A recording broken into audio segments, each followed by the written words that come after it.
কয়েকদিন আগে প্রধানমন্ত্রী একটি বক্তব্য দিয়েছিলেন যে আমার যে মেরুদণ্ডটা ভাঙা হয়েছিল, আমি যদি প্রতিশোধ নেই তাহলে কি আমার মেরুদণ্ড ফেরত পাবো কি না, তিনি এই বক্তব্যটা রেখেছিলেন।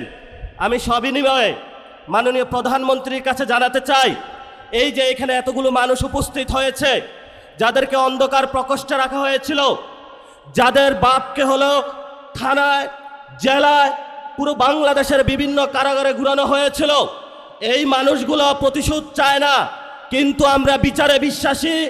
আমরা বাংলাদেশে বিচার চাই। যদি বিএনপি সরকার বাংলাদেশে আমাদের এই মজলুম মানুষের বিচার করতে সক্ষম না হয়, ইনশাআল্লাহ 11 দলীয় জোট আগামী নির্বাচনে ক্ষমতায় গিয়ে আওয়ামী ফ্যাসিস্ট আমলের সকল গুম, খুন, নির্যাতন এবং জুলুমের বিচার বাংলার মাটিতে করবে ইনশাআল্লাহ। বিচারের দাবিতে আমরা মাঠে ছিলাম, আছি, ভবিষ্যতে থাকব। বিচার নিয়ে আমরা কোনো এক সেকেন্ডও কোনো কম্প্রোমাইজ করব না। যদি সরকার মনে করে আওয়ামী লীগে ভোট ব্যাংকে যেভাবে একটা সমঝোতা হয়েছে, বিচারের ক্ষেত্রেও সমঝোতা করতে হবে। আমরা বলবো আল্লাহর হস্তে মাপ চাই বিএনপির ভাইয়েরা, আপনারা নির্যাতিত হয়েছেন, বাংলাদেশের সকল মানুষ নির্যাতিত হয়েছে। নির্যাতিত যারা মজলুম আছে, মজলুমদের পক্ষে আল্লাহ আছে, এই মজলুমদের পক্ষে আমরা থাকবো ইনশাআল্লাহ।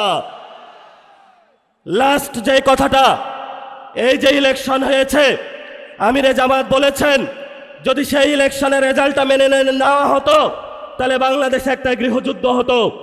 আমরা বাংলাদেশে একটা গৃহযুদ্ধ চাইনি বলেই এই পর্যন্ত আমরা শান্তি এবং শৃঙ্খলার সাথে রয়েছি।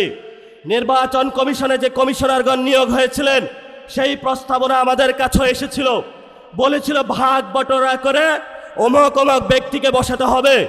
সেই সময় আল্লাহর সহায় থাকার কারণে এই সব গোপন সংলাপ আলোচনায় আমরা রাজি হই নাই। বিএনপির অনেক কমিশনার বসানো হয়েছে, বিভিন্ন বিভ্রান্ত আর্মি পার্সনকে সেখানে বসানো হয়েছে, তারা নির্বাচনে হলো ইঞ্জিনিয়ারিং করেছে।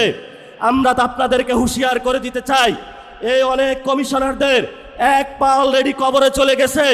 এই অবস্থায় আপনারা যদি বাংলাদেশের মানুষের সাথে গাদ্দারি করেন, প্রতারণা করেন, লোকাল গভর্নমেন্টে যদি আবারও বাংলাদেশে কোনো ইঞ্জিনিয়ারিং ব্যবস্থা করা হয়, বাংলার রাজপথ প্রজ্বলিত হয়ে উঠবে, আগুনে তপ্ত হয়ে উঠবে ইনশাআল্লাহ। আপনারা লোকাল গভর্নমেন্টে সবাই প্রস্তুত থাকবেন ইনশাআল্লাহ। মাঠে হয়তো আমাদের রক্ত থাকবে, নয়তো বাংলাদেশের আজাদি থাকবে ইনশাআল্লাহ। আমরা ইনশাআল্লাহ 11 দলীয় জোটের যারা নেতৃবৃন্দ এখানে আছেন, তাদের নেতৃত্বে বাংলাদেশের মানুষের পক্ষ হয়ে একটি সুষ্ঠু গণতান্ত্রিক প্রক্রিয়ার মধ্য দিয়ে এগিয়ে যাব। এটাই বাংলাদেশ, এটাই আবু সাঈদের বাংলাদেশ, এটাই হলো শহীদ মুগ্ধের বাংলাদেশ, এটাই হলো শহীদ ওয়াসিমের বাংলাদেশ। সবাইকে আসসালাম। রাজপথে থাকবেন, রাজপথ ছাড়বেন না। রাজপথে মুক্তির সমাধান, রাজপথে আজাদির সমাধান, রাজপথে বাংলাদেশের সমাধান, রাজপথে হলো সার্বভৌমত্বের সমাধান, রাজপথে হলো ইসলামকে সার্বভৌমত্ব রক্ষার সমাধান। এই সমাধান আমাদেরকে ইমানি দায়িত্ব, দেশপ্রেমের দায়িত্ব, এই দায়িত্ব আমাদেরকে আদায় করে ইনশাল্লাহ আমরা ঘরে ফিরব। যে বিএনপির 100 দিনে দেশে 915টি মানুষ খুন হয়, সেই বিএনপির কাছে বিচার দাবি করে কি লাভ আছে? যে বিএনপির নেতা কর্মীরা প্রকাশ্য দিবালোকে আওয়ামী কায়দায় পল্টনে 28 অক্টোবর মানুষ হত্যা করে নির্যাতন করেছিল, তার আদলে মিটফোর্ডের সোহাগের লাশের উপর নির্যাতন করেছে, সেই বিএনপির কাছে কি বিচার আশা করা যায়? যেই বিএনপির শাসন আমলে অন্তর্বর্তীকালীন সরকারের 80টি মামলা ট্রাইব্যুনালে দায়ের হওয়া, 73টি মামলার বিচার কার্যক্রম শুরু করা, 60টি মামলার রায় দিয়েছে, সেগুলো স্তব্ধ করার জন্য দলীয় প্রসিকিউটর নিয়োগ করেছে। সেই বিএনপির কাছে এই বিচার দাবি করে লাভ নেই। তাই আসুন, আমির জামাত যে ঘোষণা দিয়েছেন, আরেকটি বিপ্লবের প্রস্তুতি নিতে হবে।